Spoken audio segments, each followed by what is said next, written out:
Hi, everyone. Welcome to another episode of Around the Emirates podcast with Sara Mousa, where I speak to guests from across the UAE about topics you want to hear about. Today, I am joined by special guest Salha Al Busaidy. Hi, Salha. Hi, Sarah. I love the jazz hands. Jazz hands. Jazz hands. So, speaking of jazz, Salha is actually a very talented singer and the author of the book The End of Summer. Welcome to the show. Thank you very much. Quick plug. She's prepared. She's prepared. I'm I love prepared. it. I've got everything around me. I'm so happy to have you here, Salha. Thank you so much for joining me today. Thank you so much for asking me. I really appreciate it. Of Thank you. course, of course. So please tell me your story. Firstly, what is the singing gig, and then what is the book gig?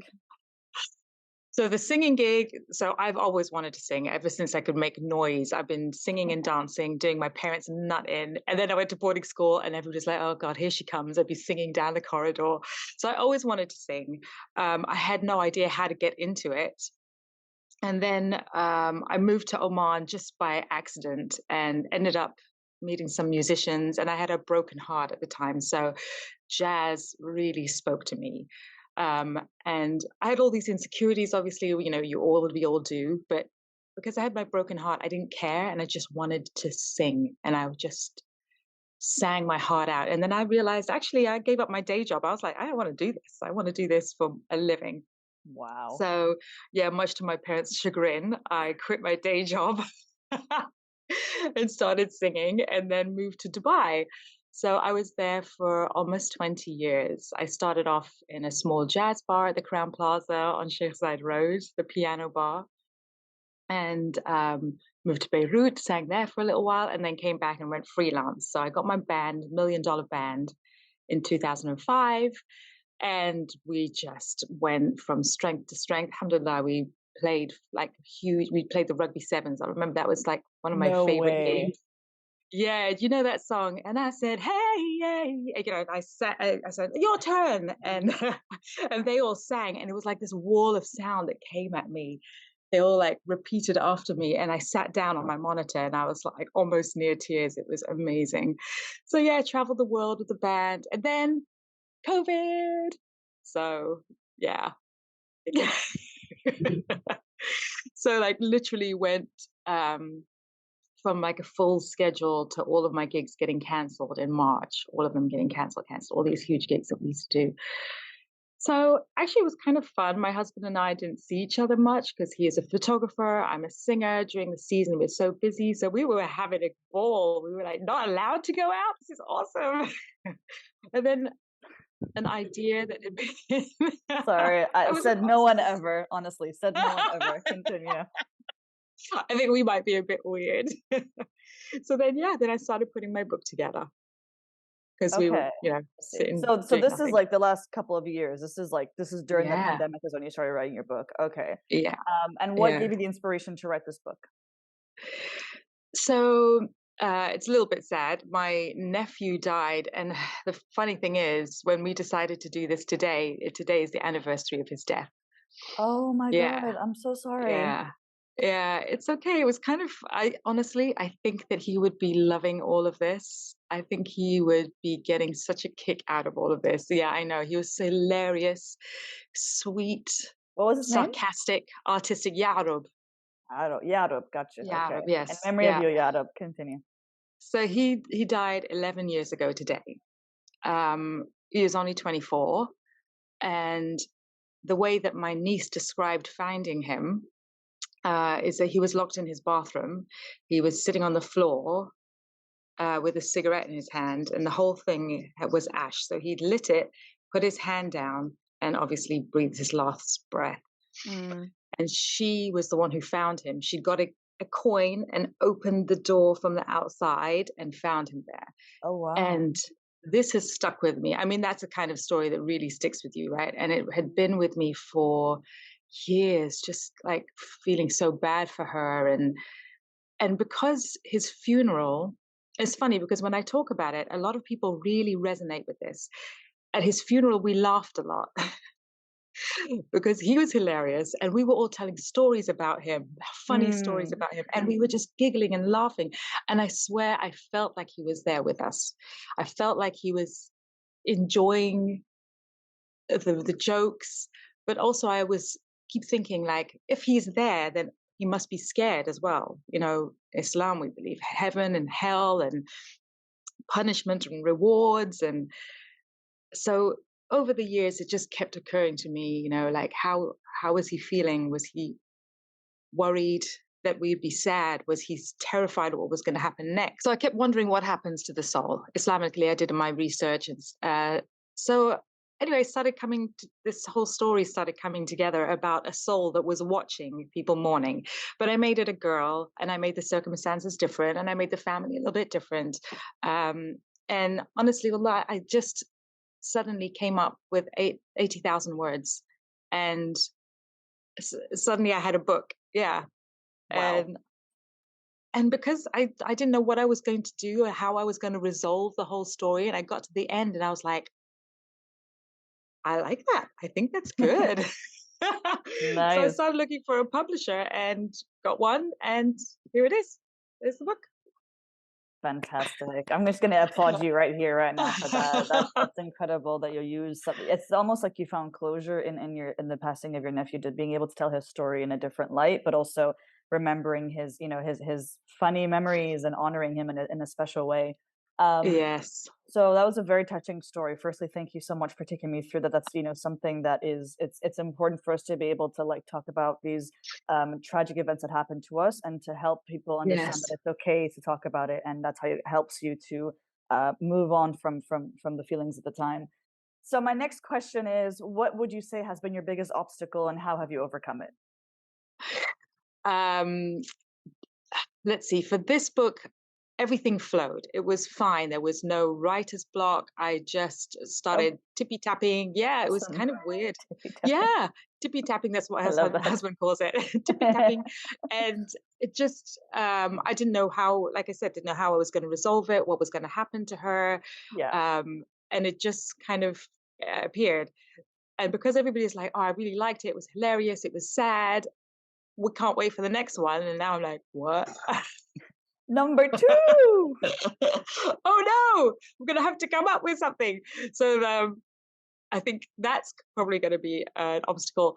Obviously, for this one, there are a lot of topics that are a little bit taboo. I found out, I didn't realize that there was a drug problem amongst youth in the GCC.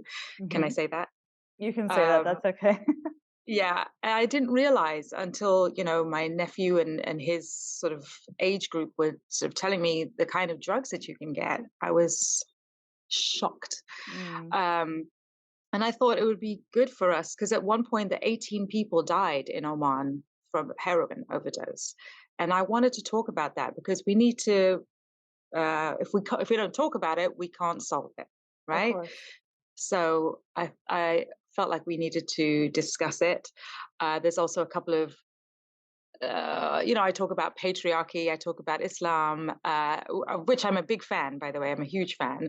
But I do find that there are hypocrisies, there are intergenerational trauma and cultural things that we can't talk to our parents about. And they, do as I say, not as I do, which is a petri dish for abuse. And so I'm sort of like lifting up the lid and going, everybody, check it out. We all need to talk about it. And Mm. the UAE Council, they took several months to approve my book. So that was quite a big obstacle for me. Every day was like, have they approved it yet? No, no. And I thought it was, oh, because it's Ramadan and oh, there's this public holiday. It was just because they had a lot of problems.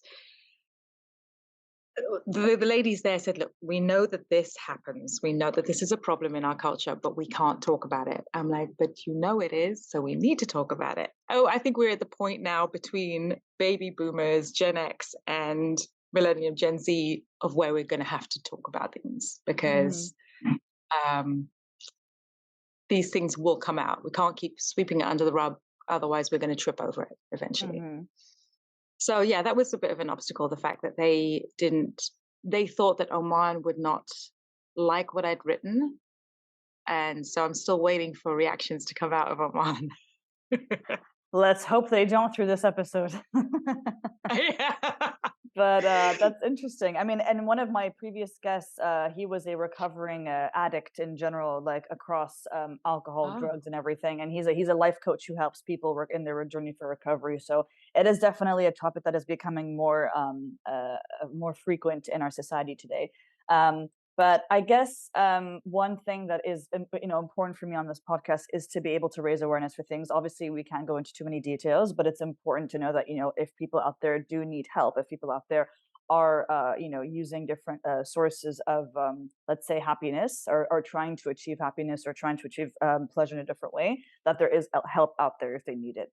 Um, yes. I think that I was what I was trying to point in my book was that it's not trying to achieve happiness, it's trying to dull a sadness, trying to yeah, escape a trauma, trying to trying to dull it rather than to find a happiness somewhere else.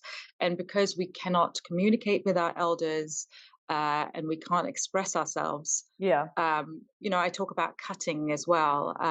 Not that I know anybody who has, but I started thinking just the about the concept philosophy of it. behind it.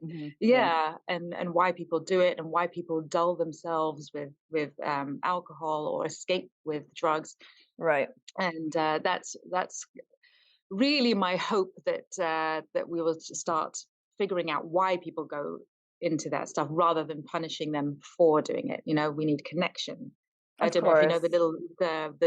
the two rats, the experiment with the two rats. So one is just pure water, and one is laced with heroin. And Hmm. with just a box, the rats always go to the heroin.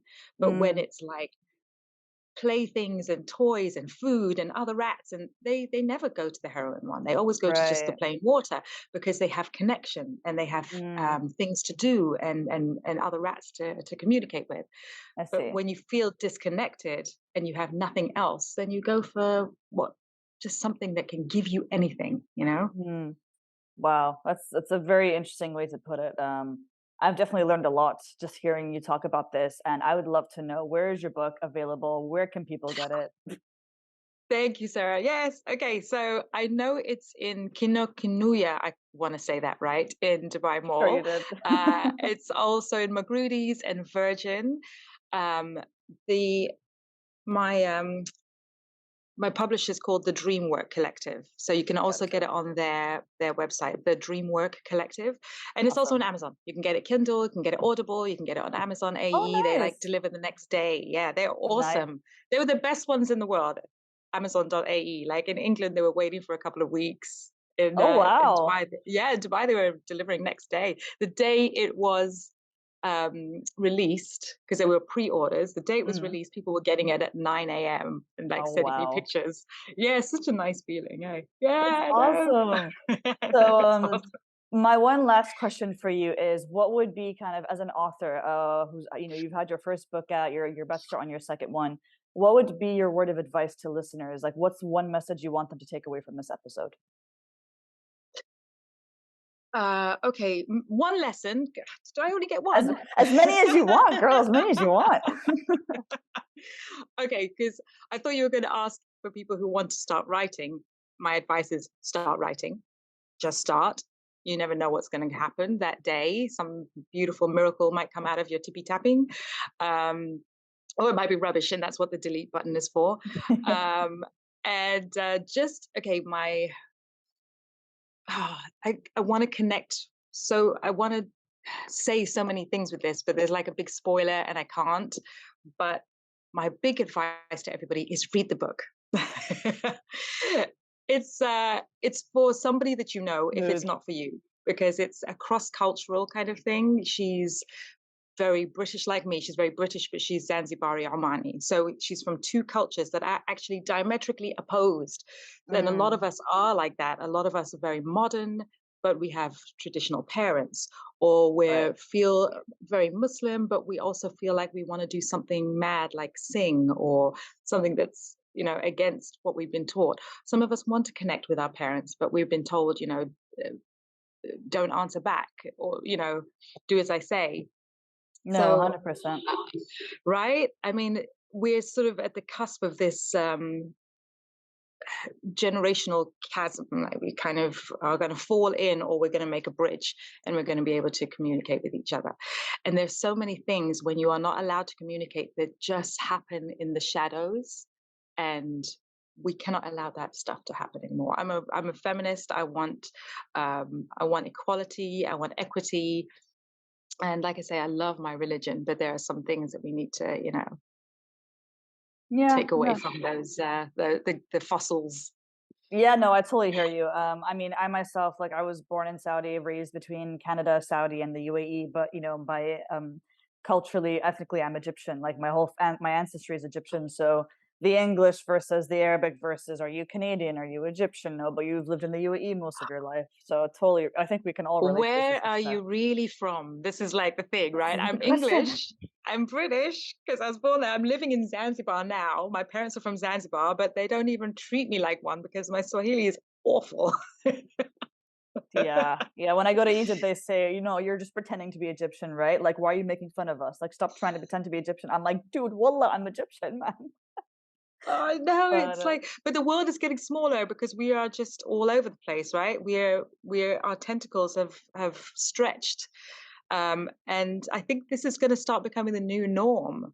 yeah, no, no, for But sure. it I is think we can't look back now. exactly, but this is kind of for people like us who are still trying to figure out which parts of this culture we like, which parts of this place we don't attach to, resonate with, and then eventually we can just pick and choose. We don't have to be one or the other. Yeah. We can be a little bit of a melting pot, I think.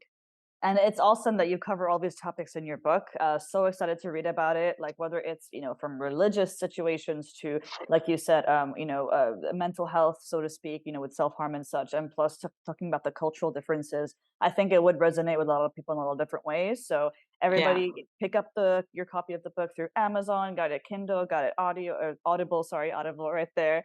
But thank you so much, Salha, for taking the time to speak to me today. It's been an absolute pleasure.